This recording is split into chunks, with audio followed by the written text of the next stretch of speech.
Muy buenas tardes a todos y todas. Soy Valeria Estuardo, profesora e investigadora de la Escuela de Salud Pública de la Universidad de Chile. En esta ocasión hablaremos sobre el enfrentamiento global de las emergencias en salud pública y el sistema de monitorización y evaluación del Reglamento Sanitario Internacional. En relación a la respuesta global, existe una red global de alerta y respuesta frente a brotes epidémicos que ya tiene más de 20 años desde que se creó y está conformada por diversas instituciones en diversos países a nivel mundial. Esta red GORN ha realizado múltiples y relevantes actividades y consensos a nivel internacional durante sus 20 años de existencia. Si ustedes quieren indagar más en relación a lo que ha sido la historia de esta red, pueden entrar a esta web, que es en donde pueden encontrar todos estos detalles. Esta red de respuesta global le dan soporte a todos los países que son miembros de la OMS. Y básicamente el objetivo de esta red es generar mecanismos de colaboración técnica entre instituciones y redes que que aunan diversos recursos y humanos y diversos tipos de esfuerzos logísticos ante alertas sanitarias y desastres a nivel internacional. Está compuesta esta red por diversas instituciones, como dije anteriormente, aproximadamente 250 instituciones técnicas, redes de trabajo a nivel internacional, eh, más o menos 2.900 expertos distribuidos en 90 países a nivel mundial. En este mapa ustedes pueden ver la distribución de las zonas geográficas según la Organización Mundial de la Salud y cómo se distribuyen estas redes colaborativas en las diferentes regiones en donde tiene incidencia la Organización Mundial de la Salud. Por ejemplo, podemos ver que en las Américas esta red tiene 36 miembros, la región africana tiene 23, la región europea 96 y así sucesivamente. ¿Qué es la red GORN? Como dije anteriormente, es una red eh, de instituciones técnicas a nivel mundial, aproximadamente 250 instituciones técnicas y redes de trabajo en donde participan, por ejemplo, las diversas oficinas de las Naciones Unidas como UNICEF, ACNUR, PNUD, entre otras. También diversas instituciones humanitarias no gubernamentales como Médicos Sin Fronteras, la Cruz Roja, entre otras. Y por supuesto, la, los, los gobiernos, los ministerios de salud principalmente de los países que conforman esta red. ¿Cuáles son las principales enfermedades cubiertas por este grupo de alerta y respuesta a nivel mundial? Aquí hay una lista, hay más enfermedades, pero aquí les pongo algún ejemplo. Existen diversas enfermedades, pues son enfermedades vinculadas a grandes brotes epidémicos o situaciones pandémicas en diversos periodos de la historia que finalmente son vigiladas a través de esta red internacional. Enfermedades como por ejemplo la enfermedad por virus ébola, cuyo principal vector es este murciélago que es el Ipsignathus monstruosus, o aquí pueden ver que para nosotros Latinoamérica es más conocido este mosquito que es el Aedes aegypti. Este es un Aedes aegypti que es vector de diversas enfermedades como el virus dengue o la enfermedad por virus Zika o la fiebre amarilla. Para nosotros es más conocido el Aedes aegypti, en Europa es más prevalente el Aedes albopictus, que es conocido en Europa como el mosquito tigre. El Reglamento Sanitario Internacional es un consenso de las diferentes redes que participan en este grupo de alerta y respuesta sanitaria a nivel internacional, junto con diferentes reuniones de importancia y relevancia a nivel internacional que se generaron en la Organización Mundial de la Salud ante diversas situaciones pandémicas eh, a, nivel, eh, a nivel internacional que necesitaron un abordaje comunitario a nivel internacional para poder generar una contención rápida. El Reglamento Sanitario Internacional tiene como principal objetivo prevenir, proteger, controlar y restringir los riesgos para la salud pública que significan los brotes epidémicos a nivel internacional. El Reglamento Sanitario Internacional contiene una serie de instrucciones, recomendaciones en diferentes aspectos para que los países puedan actuar en conjunto y efectivamente poder frenar la propagación de los brotes epidémicos. Por ejemplo, tiene consensos relacionados con los puntos de entrada de los diferentes países, como los aeropuertos, los puertos, los pasos fronterizos, o por ejemplo, medidas de salud pública para los viajeros o documentos sanitarios relacionados con vacunas, entre otros. El Reglamento Sanitario Internacional eh, además le da una potestad al director general de la Organización Mundial de la Salud y a su comité asesor de determinar cuáles son las emergencias de importancia, las emergencias sanitarias de importancia y gran relevancia a nivel internacional. Y esas emergencias dependerán eh, del nivel pandémico en que la enfermedad se esté manifestando a nivel internacional, y a partir de eso se tomarán acciones específicas y, por supuesto, se generarán recomendaciones temporales y también permanentes.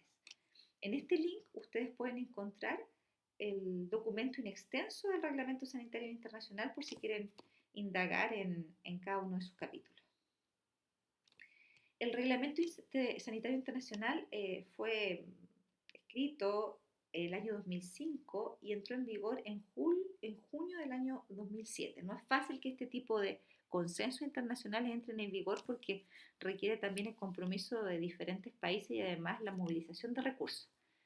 Eh, en, con este reglamento los Estados miembros se comprometen a asumir capacidades básicas para poder cumplir con los objetivos de ese reglamento sanitario internacional y notificar a la OMS los eventos importantes de relevancia a nivel internacional a través de centros nacionales de enlace para el reglamento sanitario internacional que están vinculados a los ministerios de salud de los países.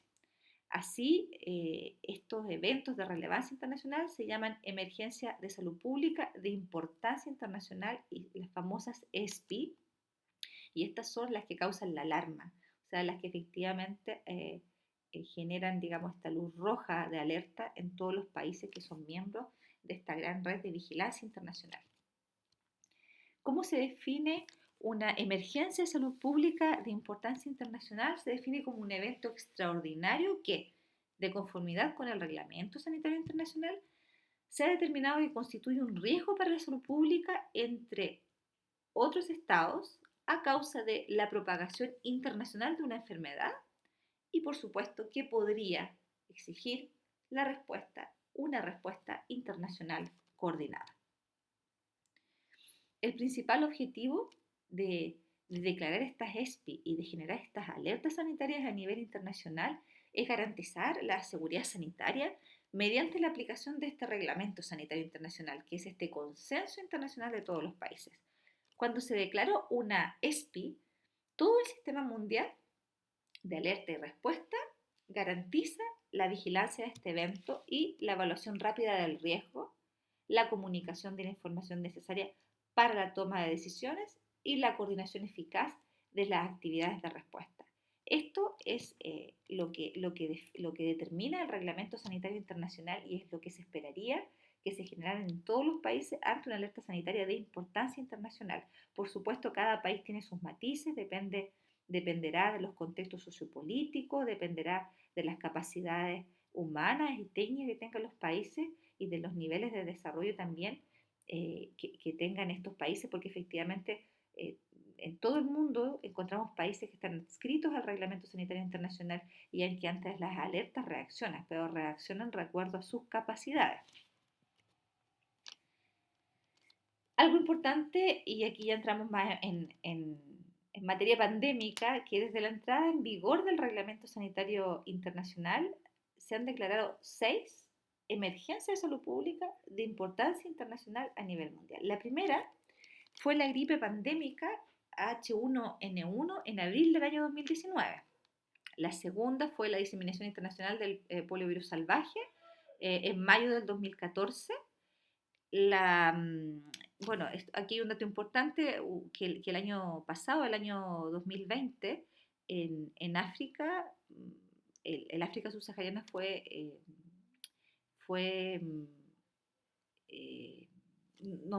denominada libre de polio salvaje, lo cual fue un gran avance para la salud pública internacional.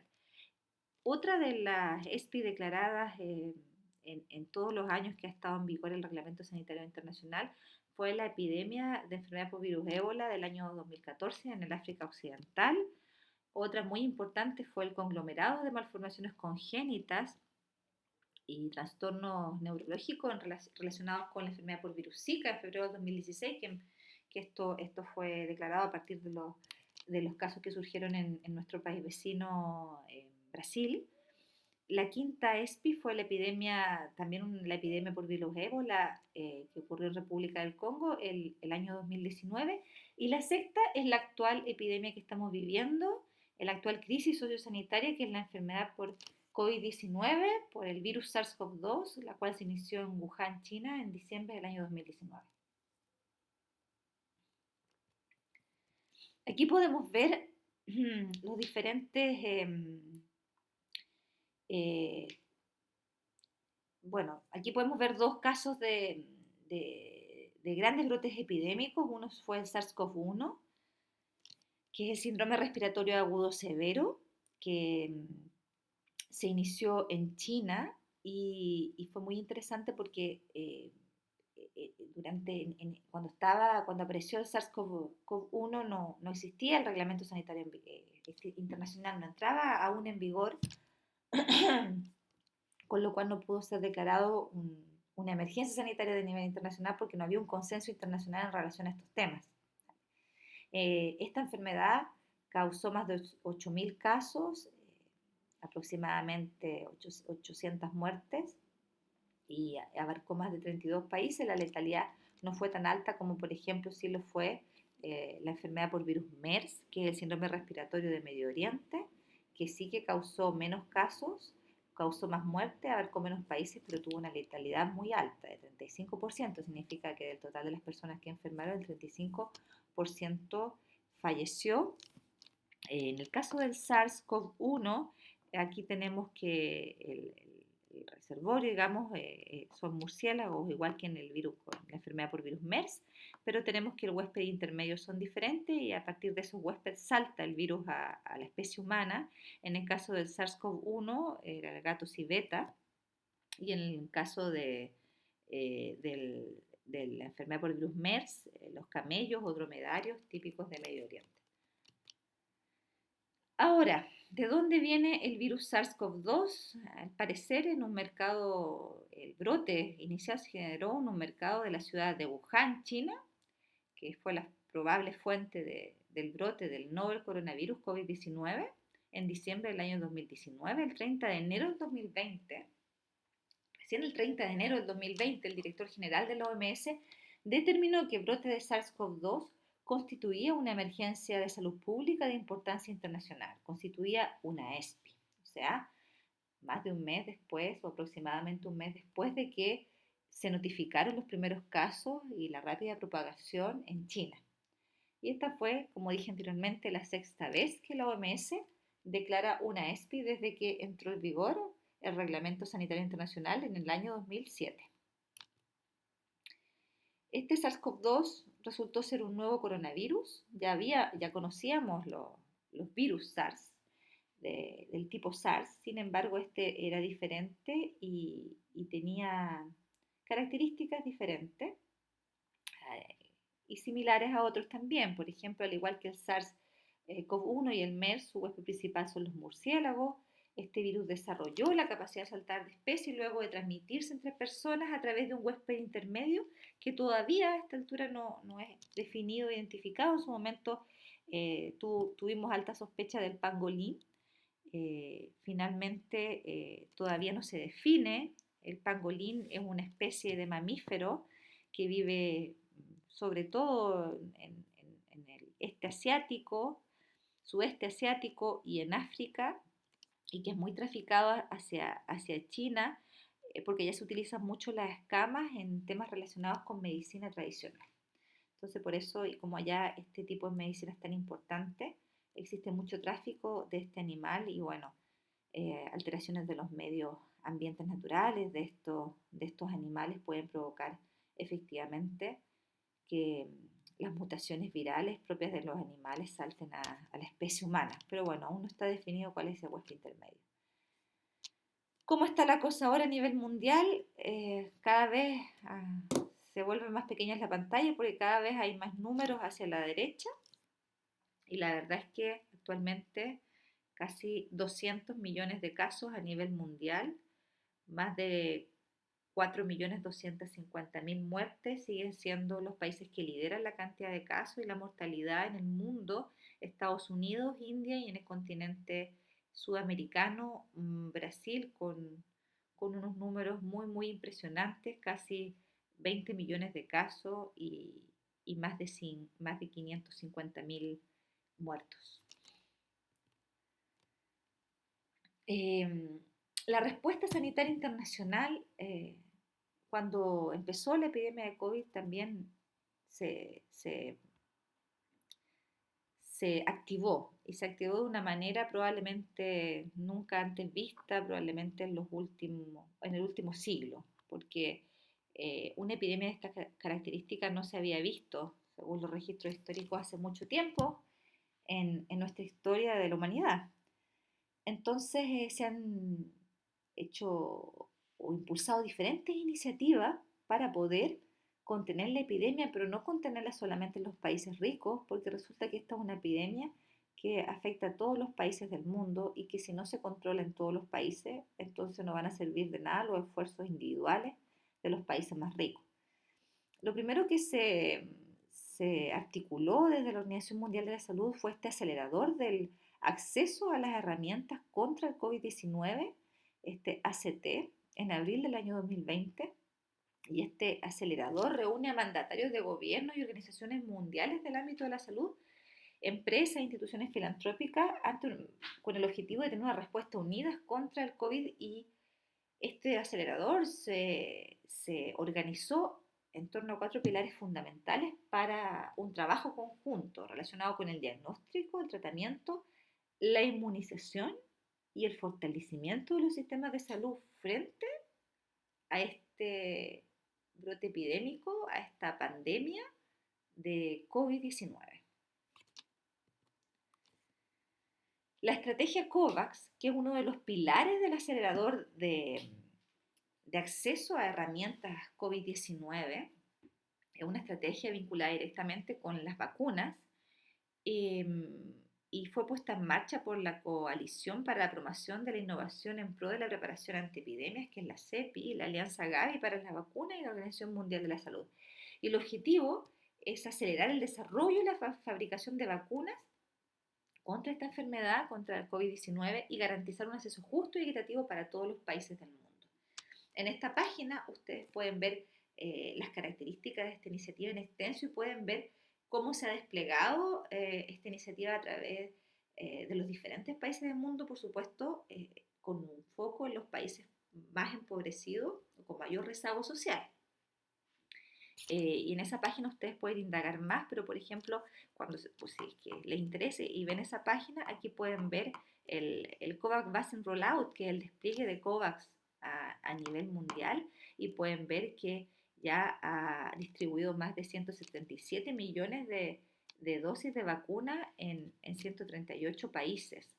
Y esto se debe a un esfuerzo conjunto de diversas organizaciones a nivel mundial, como dije anteriormente, que básicamente aportan con dinero directamente con dosis de vacuna para poder distribuirla en los países más empobrecidos para poder contener la pandemia en todos estos lugares.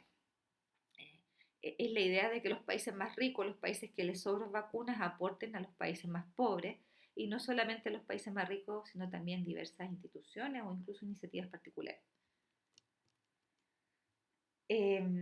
Antes de seguir acá, un dato que en principio ha costado poner en marcha este sistema COVAX, a pesar de que es una idea probablemente muy interesante y tremendamente pertinente, considerando las características de esta epidemia, por el hecho de que para tener vacunas también tiene que haber stock. Y entonces han habido momentos en que han estado falta de stock para esta iniciativa, porque hay países que efectivamente compran muchas más vacunas de las que necesitan, básicamente porque quieren tener reserva de vacunas. Y entonces eso impide que esas vacunas, en vez de quedar de reserva guardadas en los países, se distribuyan a los países que no tienen todavía acceso. Sobre todo países, por ejemplo, del África subsahariana o del Caribe del Caribe latinoamericano. A nivel mundial, seguimos hablando sobre la organización. A nivel mundial de la respuesta ante brotes epidémicos y ante emergencias sanitarias, existe un sistema de monitorización y evaluación del Reglamento Sanitario Internacional. O sea, este Reglamento Sanitario Internacional, que es este consenso de todos los países para enfrentar los brotes epidémicos y las emergencias sanitarias, es evaluado. Tiene que ser evaluado para ver si efectivamente los países están cumpliendo con sus compromisos, porque finalmente son compromisos, pero si tú no los evalúas pueden ser o no llevados a cabo, y finalmente ni por muchos compromisos que tengan, muchos de ellos no son vinculantes, y además hay países que pueden hacer compromisos pero no tienen las capacidades para ejecutarlo. ¿Mm? Entonces los Estados miembros que está de la Organización Mundial de la Salud y que están adscritos al Reglamento Sanitario Internacional utilizan una herramienta de autoevaluación para sus informes anuales. Y este instrumento de autoevaluación tiene una sigla que se llama SPAR, y es el informe que dan los Estados miembros todos los años a la Organización Mundial de la Salud, y en este link ustedes pueden encontrar el link de este instrumento de autoevaluación. Este instrumento de autoevaluación se compone de 13 capacidades y 24 indicadores que son necesarios para detectar, evaluar, notificar, reportar y responder a los riesgos de salud pública y los eventos agudos nacional e internacional, que son básicamente indicadores que dan respuesta a todo lo que está estipulado en el Reglamento Sanitario Internacional. Son capacidades y entonces cada capacidad tiene una serie de indicadores, en total son 24 indicadores. Además, estos indicadores se desglosan en atributos, pero bueno, no vamos a entrar a ese detalle, pero para que lo tengan en cuenta, luego ustedes si quieren pueden revisar el documento. Acá están las capacidades, por ejemplo, acá están las 13 capacidades de que les hablaba, que son las que se evalúan en general, que van desde la legislación y la financiación, pasando por las capacidades de laboratorio, las características y capacidades de la vigilancia de salud pública en los países, hasta, por ejemplo, cómo se realiza la comunicación de riesgo en los países que están adscritos a este Reglamento Sanitario Internacional. Si ustedes hacen clic en el link que les dejé anteriormente, que es el link de este sistema de monitorización y evaluación, pueden ver, van a encontrarse con esto y van a ver que hay una puntuación por cada una de las capacidades. Aquí pueden ver el promedio por cada una de las zonas geográficas donde se despliega la Organización Mundial de la Salud, y aquí pueden ver cada una de las capacidades, aquí las 13 capacidades, cómo se distribuyen, el nivel de cumplimiento, que es de 0 a 100%. En cada una de estas regiones podemos ver que también tiene directamente relación el poder cumplir con estas capacidades con el nivel de desarrollo y de cada uno de los países. Aquí pueden ver que la región africana probablemente es la que tiene los niveles de cumplimiento más bajos. Aquí, por ejemplo, también, si ustedes bajan, se meten a la web que les di en el link anterior y bajan, pueden ver el progreso de esas capacidades, esas 13 capacidades por país. Entonces yo aquí puse les muestro en esta pantalla y busqué a Chile en el periodo 2018-2022, y podemos ver que actualmente están las evaluaciones, las autoevaluaciones del 18, 19 y 20, y pueden ver que más o menos han sido similares en el promedio global de todas las capacidades, ¿vale?